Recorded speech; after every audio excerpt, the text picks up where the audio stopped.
अलीगढ़ के मेरिस रोड पर मौजूद बेसिक शिक्षा मंत्री संदीप सिंह के आवास के बाहर उस वक्त जोरदार हंगामा देखने को मिला जब आरक्षित वर्ग के चयनित शिक्षक भर्ती के सैकड़ों अभ्यर्थियों ने जमकर नारेबाजी और प्रदर्शन किया और नियुक्ति देने की मांग की। हंगामा और प्रदर्शन बढ़ने के बाद पूरे इलाके में सुरक्षा बढ़ा दी।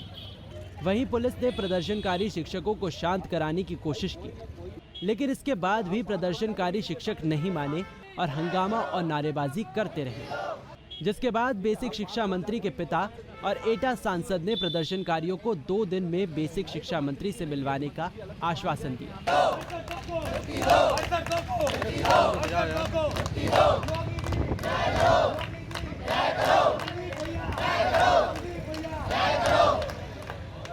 वहीं प्रदर्शनकारियों ने कहा कि साल 2018 में शिक्षक भर्ती घोटाले में 6,800 आरक्षित वर्ग के अभ्यर्थियों को आरक्षण की विसंगतियों के चलते हुए घोटाले के कारण नियुक्ति नहीं दी गई थी। पहले तो सरकार ने नियुक्ति में हुए घोटाले की बात को नहीं माना, लेकिन बाद में स्वीकार भी किया और बेसिक शिक्षा परिषद ने विसंगतियों को सुधारते हुए आरक्षित वर्ग के अभ्यर्थियों को नियुक्ति देने के आदेश दिए। सभी को 5 जनवरी 2022 को ज्वाइनिंग की तारीख दी गई थी, लेकिन उसके बाद भी आरक्षित वर्ग के अभ्यर्थियों को नियुक्ति नहीं दी गई। पिछले 2.5 साल से अधिक समय से हम कोर्ट में और सड़कों पर अपनी लड़ाई लड़ रहे हैं, लेकिन बेसिक शिक्षा विभाग ने हमारी कोई सुनवाई नहीं की जा रही है। जब भी मंत्री से मिलते हैं तो वो कहते हैं ये मामला कोर्ट में चल रहा है, और जब हम कोर्ट में अपनी बात रखते हैं तो कोर्ट के द्वारा कहा जाता है कि विभाग अभ्यर्थियों को नियुक्ति दे, कोर्ट में हलफनामा लगवाएं। पिछले 8 महीने से अभ्यर्थी नियुक्ति के लिए संघर्ष कर रहे हैं। हम जब भी मंत्रियों से मिलने जाते हैं, अधिकारियों से मिलने जाते हैं लखनऊ में, तो वहाँ से सिर्फ आश्वासन मिलता है। हम लोग 2.5 साल से परेशान हैं, कोर्ट में भी लड़ रहे हैं और सड़कों पर भी लड़ रहे हैं। मुश्किल से लिस्ट आ पाई है, लिस्ट आई है, उससे भी 5 जनवरी को ज्वाइनिंग होनी थी और अभी तक ज्वाइनिंग नहीं मिल पाई है। 9 महीने हो गए हैं हमें लड़ते लड़ते और अभी तक कोई ज्वाइनिंग नहीं। सिर्फ आश्वासन मिलता है कि हम अभी करा देंगे, आज करा देंगे। कोर्ट में डेट लगती है तो फिर 2 महीने की डेट लगती है। कोर्ट में अगर मंत्री जी से मिलने जाते हैं तो बता दें कोर्ट में मैटर है। अगर कोर्ट में मामला चलता है तो वो कह देते हैं सरकार को जो करना वो कर दे और हलफनामा लगा दे। किस विभाग का मामला है, क्या है? बेसिक शिक्षा विभाग का मामला है। 69,000 की भर्ती है, आरक्षण घोटाला वो उसमें हुआ था। ठीक है, NCVC की रिपोर्ट आई है जिसमें घोटाला पकड़ा भी गया।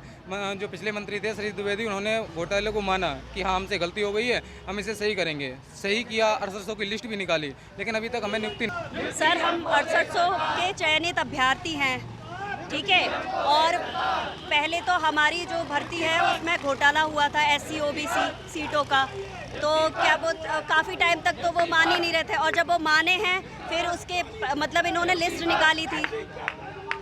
ठीक, लिस्ट निकाली थी 5 तारीख को। 5 के बाद मतलब 6 तारीख में हम लोगों को नियुक्ति पत्र मिलना था। ठीक है, अभी तक हमें नियुक्ति पत्र नहीं मिला। हमें 7-8 महीने हो गए। 7-8 महीने तो हमें नियुक्ति पत्र नहीं मिला, तब से हो गए। बाकी हम 2-2.5 साल से मानसिक प्रताड़ना झेल रहे हैं, वो अलग।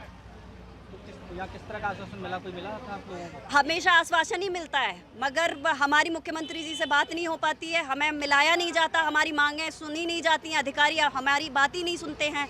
गवर्नमेंट कहती है कि कोर्ट करेगा, कोर्ट कहती है गवर्नमेंट करेगा, और जबकि कोर्ट से कोई स्टे नहीं है। कब तक धरना प्रदर्शन रहेगा आपका? जब तक हमारी मुख्यमंत्री जी से बात नहीं हो जाएगी तब तक हमारा धरना प्रदर्शन रहेगा। किया है क्या मामला? एक कुछ अभ्यर्थी जो 69,000 शिक्षा भर्ती हुई थी, उसमें से जो लोग कुछ बचे हुए थे, इनका रिजर्वेशन पे लेकर के जो असंतोष है उसकी वजह से कह रहे हैं कि हमको अभी तक नौकरी नहीं मिल पाई है। उसको माननीय मंत्री जी से मिलने के लिए आए थे ये लोग। माननीय मंत्री जी आज हैं नहीं, तो इनको समझाया गया, इनका ज्ञापन लिया गया है कि इनकी बात वहाँ तक पहुँचा दी जाएगी। जो भी इनकी आवश्यक वो होंगे, इन कानून में जो होते हैं उसको कंसीडर करने के लिए माननीय मंत्री जी से। बता दें कि रक्षाबंधन के पर्व पर बेसिक शिक्षा मंत्री संदीप सिंह के घर पर होने के कयास के चलते आज सैकड़ों अभ्यर्थी उनसे मिलने उनके आवास पहुंचे, लेकिन वो घर पर नहीं मिले। लेकिन अब मंत्री के पिता के आश्वासन देने के बाद प्रदर्शनकारियों को उम्मीद है कि जल्द ही वो मंत्री जी से मिल सकते हैं। अब देखना होगा कि आने वाले दिनों में कब अभ्यर्थी मंत्री जी से मिलते हैं और उनकी समस्याएं खत्म होती हैं। पंजाब केसरी टीवी के लिए अलीगढ़ से अर्जुन वार्ष्णेय। हमसे जुड़े रहने के लिए हमारे YouTube चैनल को सब्सक्राइब करें और नई वीडियो की नोटिफिकेशन के लिए बेल आइकॉन को दबाएं। अगर आप ये वीडियो Facebook पर देख रहे हैं तो लाइक जरूर करें और ज्यादा से ज्यादा शेयर करें। धन्यवाद।